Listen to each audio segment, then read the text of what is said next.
It started subtly. You hear about these things happening in other people's lives, but never in your own.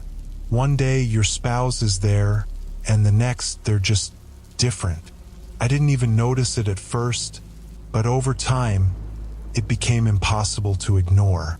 Mike and I had been together for 6 years, married for 2. We met at a small coffee shop, one of those chance encounters that felt like fate. He was everything I wanted in a partner: funny, kind, steady. We'd been through rough patches, sure, but nothing we couldn't handle. Until now. About a month ago, I started noticing little changes in Mike. At first, it was nothing major. He'd forget things like where he put his keys or whether he'd fed the dog. Normal stuff, right? Everyone has off days. I didn't think much of it until I realized it wasn't just an off day. It was every day.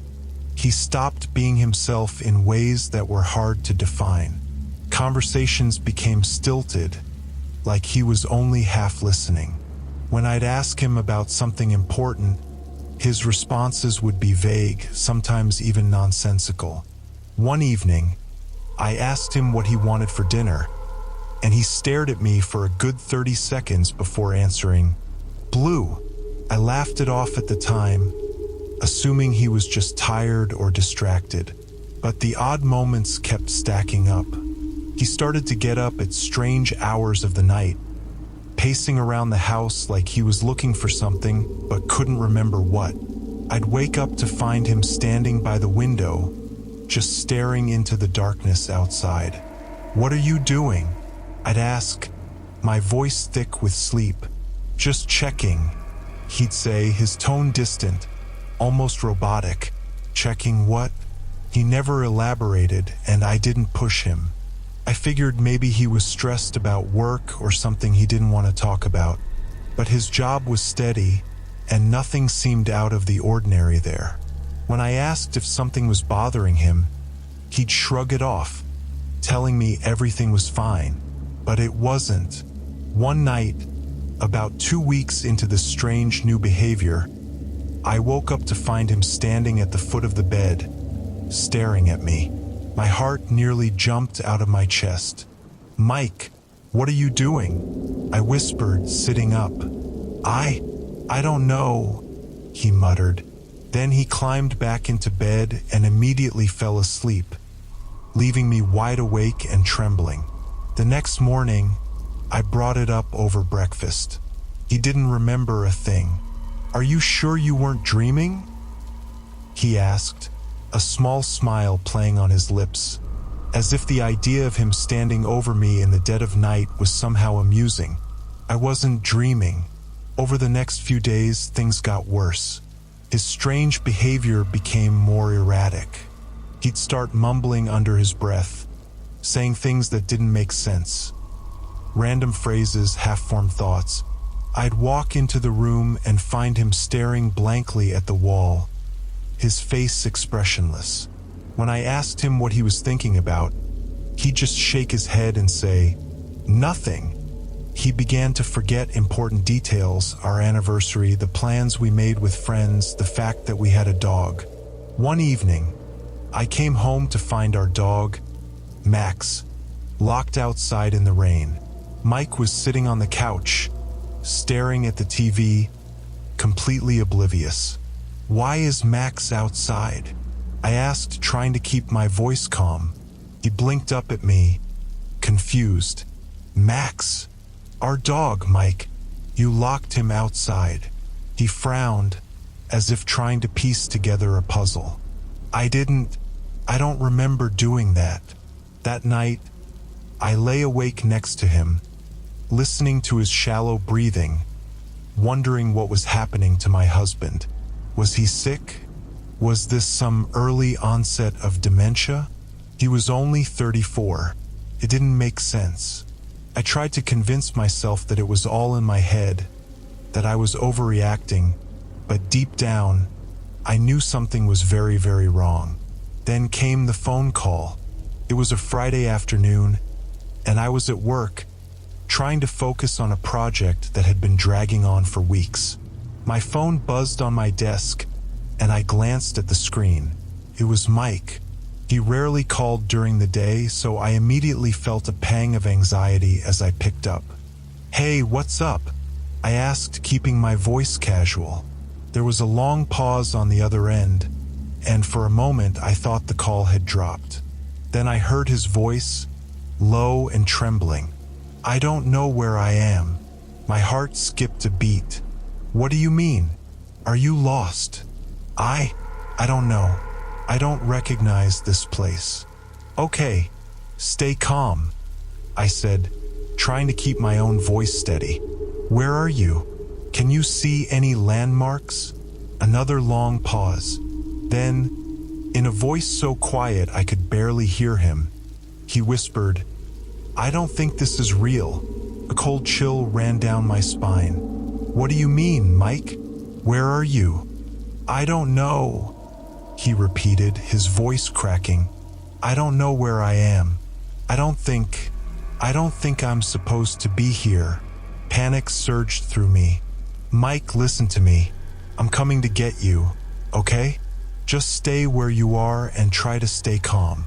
I grabbed my keys and rushed out of the office, my mind racing. I had no idea where he could be, but I had to find him. I called his phone again and again, but each time it went straight to voicemail.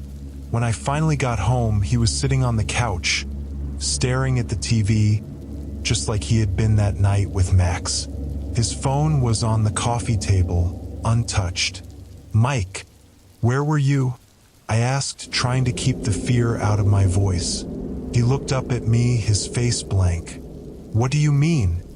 You called me, Mike. You said you didn't know where you were." His brow furrowed in confusion. "I never called you." I pulled out my phone, showing him the missed calls and the voicemail he had left. He stared at it for a long moment before shaking his head. "I don't remember any of that." I felt like I was losing my mind. Every time I thought things couldn't get worse, they did. I started looking up doctors, therapists, anyone who might be able to help. But the more I searched, the more I realized that this wasn't something that could be explained away by a simple diagnosis. Something was wrong with Mike, something that went beyond medical explanations. And then one night, I woke up to find him standing over me again. This time, he wasn't just staring. His hands were clenched into fists, his breathing heavy. I could feel the anger radiating off of him, even though his face was completely expressionless. "Mike," I whispered, my voice trembling. "What are you doing?" For a moment, he didn't respond. Then, in a voice that didn't sound like his own, he said, "I don't think you're real." I froze, my heart pounding in my chest. "What do you mean?" He took a step closer, his fists still clenched. "You're not real. None of this is real." I scrambled out of bed, backing away from him as quickly as I could. "Mike, please, you're scaring me." He didn't seem to hear me. He just kept muttering to himself over and over again. "None of this is real. None of this is real. None of this is real." I ran out of the room, grabbing my phone and locking myself in the bathroom. I could hear him pacing outside the door, still muttering, still repeating that same phrase. I called 911, my hands shaking so badly that I could barely hold the phone. By the time the police arrived, Mike was sitting calmly on the couch, just like he had been before. He didn't resist when they took him away, didn't argue when they told him they were going to take him to the hospital for an evaluation. He just stared blankly ahead, as if none of it mattered. I haven't seen him since that night. The doctors say he's suffering from some kind of psychotic break, but they can't explain why it happened or how to fix it. They've run every test imaginable, but nothing seems to be physically wrong with him. I visit him every day, but it's like he's not really there anymore. He looks at me with those blank, empty eyes, and I wonder if the man I married is gone forever. All I want is my husband back. But deep down, I'm starting to wonder if he was ever really mine to begin with. The days after Mike was taken to the hospital felt like I was living in a nightmare, except it wasn't one I could wake up from. Every morning, I went to work, pretending everything was fine. My colleagues knew something was off, of course, but I couldn't bring myself to tell them what had happened. How do you explain that your husband has changed into something you don't recognize? At night, I returned home to an empty house. The silence was unbearable. I kept expecting to hear Mike's footsteps or his voice calling out to me. But the house was dead, just like our life together. Max, our dog, seemed to sense it too. He was restless, pacing around, whining at the front door as if waiting for Mike to come home. But Mike wasn't coming home, at least not the Mike I knew. Visiting hours at the hospital were my only link to him, but each visit made my stomach churn. The first time I went, I thought I'd be able to talk to him, to understand what was going on in his mind. But when I entered the sterile, white room and saw him sitting there in that hospital gown, his eyes glassy and distant, it hit me that he wasn't the same. "Hey," I said softly, trying to keep my voice steady as I sat down beside him. He didn't look up. His hands were folded neatly in his lap, his fingers twitching slightly as if they had a mind of their own. I reached out and touched his hand. It was cold, like he'd been sitting there for hours, lost in some other world. "Mike," I whispered. He finally looked at me, but there was no recognition in his eyes, just emptiness. "I need you to come back," I said, my voice breaking. "Please come back to me." For a moment, his lips moved, like he wanted to say something, but then he just stared through me, as if I was nothing more than a ghost. The nurses told me that his condition was stable. They ran all the tests, gave him the medication, and followed every protocol, but nothing changed. His body was there, but his mind was somewhere else, somewhere I couldn't reach. The days turned into weeks, and still there was no improvement. Every visit was the same. I'd sit with him, talk to him, tell him stories about our life, about things we'd done, places we'd gone, hoping that something, anything, would trigger a response. But he remained detached, as if the man I knew was locked away inside, unreachable. I started noticing strange things during my visits. Small things at first, like the way he would occasionally mutter under his breath, his lips forming words I couldn't quite make out.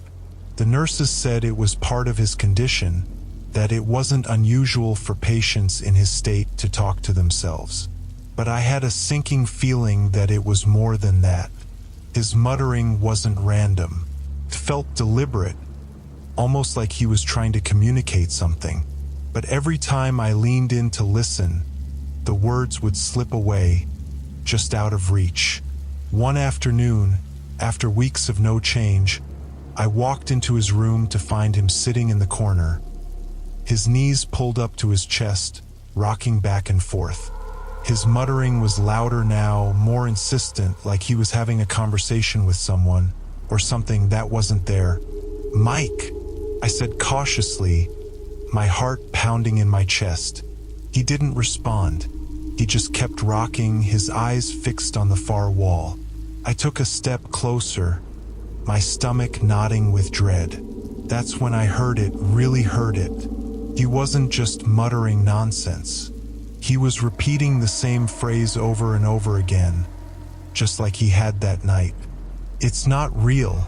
It's not real. It's not real." I knelt down beside him, gently placing my hand on his arm.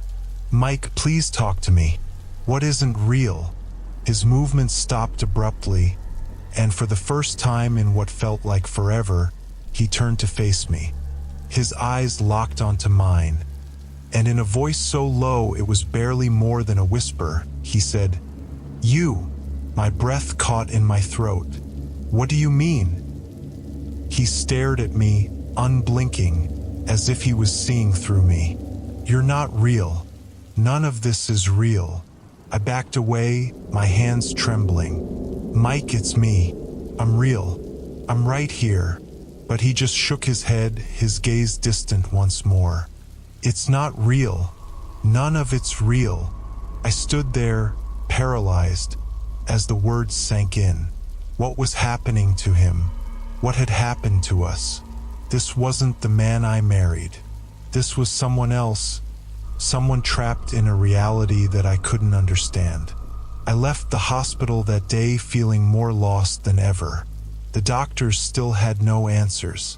They kept saying it was some kind of psychological breakdown, but they couldn't tell me why it had happened or how to bring him back. All I had were the fragments of the man I loved, and I was beginning to think that those fragments were slipping further and further away. That night, I had the first dream. It was dark, so dark I could barely see. I was standing in the middle of our living room, the one Mike and I had shared for years. But something was off. The furniture was the same, the pictures on the wall were the same, but the air felt wrong. Thick, heavy, like I was underwater. I called out for Mike, but my voice sounded muffled, distorted, as if the room was swallowing the sound. I turned in circles, searching for him, but he wasn't there. The silence pressed in on me, suffocating, until finally, I heard a noise, a soft whisper coming from the hallway. I followed the sound, my heart racing, and found him standing in the doorway of our bedroom. His back was to me, his head bowed as if he was staring at something on the floor. I called his name again, but he didn't respond. I reached out to touch him, but before my hand could make contact, he spoke. It's not real. The dream ended with those words echoing in my ears, and I woke up in a cold sweat, my heart pounding in my chest. I tried to shake it off, telling myself it was just a nightmare, a reflection of everything I'd been dealing with. But deep down, I knew it was more than that. Felt too real. The next day, when I went to visit Mike, I couldn't shake the feeling that something was watching me, that the dream had followed me into the real world. The nurses assured me that his condition was unchanged, but as I sat in that sterile hospital room, I couldn't help but notice the way his eyes seemed to follow me, even when he wasn't looking directly at me. It was like he knew something I didn't, something he couldn't or wouldn't tell me. And then, just as I was about to leave, he spoke again. This time, the words were clearer, more deliberate. "Don't go back," he whispered. I froze, my hand on the door. "What do you mean?" He turned his head slowly, his eyes locking onto mine. "Don't go back. It's waiting for you." My blood ran cold. What's waiting for me? But he didn't answer. He just stared at me, his expression blank, as if the conversation had never happened. I left the hospital that day, but his words stayed with me. What did he mean? What was waiting for me? Was this part of his psychosis, or was there something more? Something I wasn't seeing? When I got home that night, the house felt different. The air was thick, just like in the dream. And for the first time in weeks, I realized I wasn't just afraid for Mike. I was afraid for myself. That night, the unease followed me everywhere I went. The house felt oppressive, like it was breathing around me, the walls too close, the air too thick. I tried to keep busy, doing the little things I used to do when Mike was home. I cooked dinner for two, even though it was just me. I put on the TV, flipping through channels without watching. But no matter what I did, I couldn't shake the feeling that I wasn't alone. Max, usually calm and laid back, was acting strange too. He wouldn't settle, pacing the length of the living room, whining at the door like something was out there. His behavior only made my anxiety worse. Every sound felt magnified, The creak of the floorboards, the hum of the refrigerator, even the faint rustle of the leaves outside the window. I tried to convince myself it was nothing, just my nerves getting the better of me. But Mike's words kept echoing in my head. Don't go back. It's waiting for you. I couldn't stop thinking about it. What was waiting for me? Was it in the house? Or was it something I'd missed? Something I didn't understand yet? At some point, exhaustion took over, and I drifted into an uneasy sleep on the couch, Max lying restlessly at my feet. And that's when the dream came again. This time I was in our bedroom, the one Mike had been standing in during the first dream. Everything looked normal at first, the bed, the dresser, the framed pictures on the walls. But there was something off. The room felt wrong, like I was seeing it through a warped lens. The edges of the furniture seemed to blur. The walls seemed to breathe, pulsing in and out like something was alive beneath them. I called out for Mike again, but my voice sounded distant, as if it wasn't really coming from me. Then I noticed it, a dark figure in the corner of the room. It wasn't moving, just standing there, its shape barely visible in the shadows. My heart pounded in my chest, but I couldn't make myself look away. Slowly, the figure began to shift, stepping forward, coming into the faint light cast by the lamp beside the bed. I couldn't see its face. Its features were obscured, like a silhouette that wasn't quite formed. But I knew instinctively that it wasn't Mike. It was something else, something wrong. It's not real, I heard a voice whisper. But this time it wasn't coming from Mike. It was coming from the figure. I tried to move, to run, but my body wouldn't obey. My feet felt like they were glued to the floor, my breath caught in my throat. The figure moved closer, its presence filling the room, oppressive and suffocating. It stopped just a few feet away from me, and though I couldn't see its face, I could feel its gaze. It was staring at me, watching, waiting, and then it spoke in a voice that was not quite human. You're not supposed to be here. I woke up with a gasp, my body drenched in sweat, my heart pounding so hard I thought it might burst. Max was barking furiously at the front door, his growls low and menacing, something I had never heard from him before. I jumped up, still half in the dream, disoriented and terrified. I rushed to the door and pulled it open, expecting what? I didn't even know. But there was nothing there, just the empty street, bathed in the pale light of the street lamp. The night was silent, but it felt charged, like the air was alive with something unseen. Max barked again, his hackles raised, staring at the darkness outside. I looked where he was looking, but I saw nothing, just shadows. Don't go back. It's waiting for you. The words echoed in my mind, louder now, more insistent. Was it waiting for me out there, or had it already found me? I slammed the door shut, locking it, and backed away, my heart still racing. I didn't sleep the rest of the night. Couldn't. Every creak of the house, every shift of the shadows, felt like a warning, a reminder that something was wrong, that something had followed me from the hospital, or maybe from somewhere else. The next morning, I called the hospital. I had to know if Mike had said anything else, if there was any change in his condition. But the nurse on the other end of the line sounded confused. "Mrs. Daniels," she said hesitantly, "your husband was discharged last night." My heart stopped. What? No, that's impossible. No one told me. There was no reason to inform you. The nurse interrupted, her tone calm but final. He discharged himself. He signed the paperwork. I assumed you'd been in contact. I felt like the ground had been pulled out from under me. I hadn't spoken to him since the last time I visited. I hadn't heard anything about his discharge. I had no idea where he was. I hung up the phone and stood in the middle of the living room, the same oppressive air closing in around me. Max whined softly beside me, his eyes wide with fear.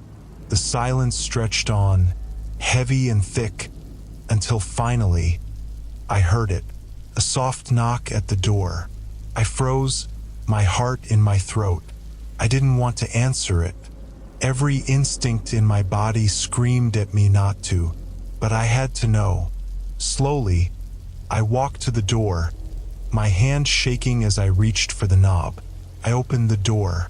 Standing there, bathed in the early morning light, was Mike, or at least something that looked like Mike. He was wearing the same clothes he'd been wearing the last time I saw him, but his face was wrong. His eyes were too wide, his smile too still, like he was imitating emotions rather than feeling them.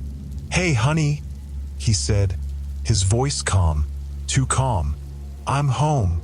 I stepped back, my body trembling. "Mike?